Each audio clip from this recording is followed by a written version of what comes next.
Gustave Ferrari says of the opera Louise, the independence and novelty of this work have made it one of the most noteworthy of modern French operas.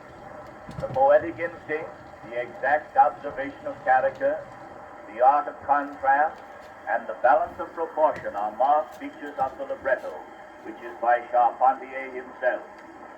The orchestral writing and the treatment of the voices are alike skillful in the highest degree and show consummate musical taste throughout.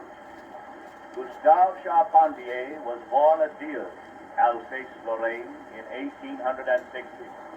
Louise, generally considered his most important work, was first produced at the Opera Comique in Paris on February the 2nd, 1900.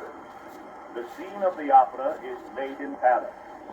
Louise, a factory girl, is the daughter of a poor but good-hearted working man and his shrewish wife. Utterly unsophisticated, the girl has formed an attachment for Julien, a handsome but improvident young poet.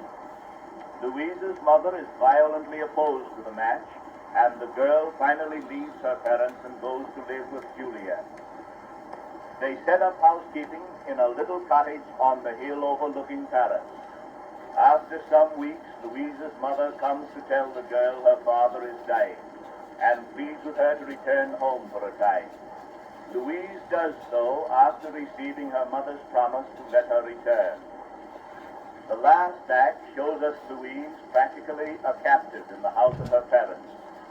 There ensues a dramatic scene between the girl and her father. He implores her to love him as before. She remains unmoved and reminds him of her mother's promise of liberty.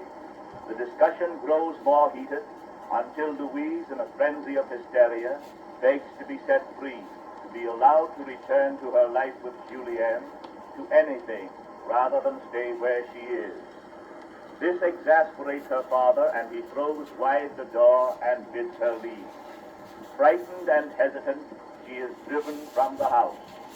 Then her father, realizing what he has done, tries to call her back, but he is too late.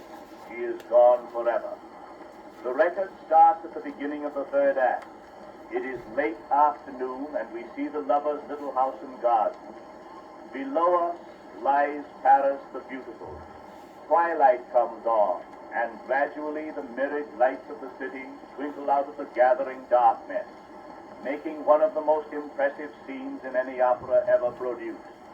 Julien is seated near the house, and Louise stands beside him.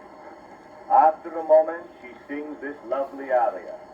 Ever since the day I gave myself to thee, I seem to be dreaming under a perfect sky, still drunk with thy first kiss. It is a love song of rare and unusual beauty. Anna Case was practically unknown in 1907. In 1909, Andreas Dippel, then one of the managers of the Metropolitan Opera Company, heard her voice and promptly engaged her for a term of years to sing at the Metropolitan Opera House. She made a great success and is one of the most promising among American operatic sopranos of the present time.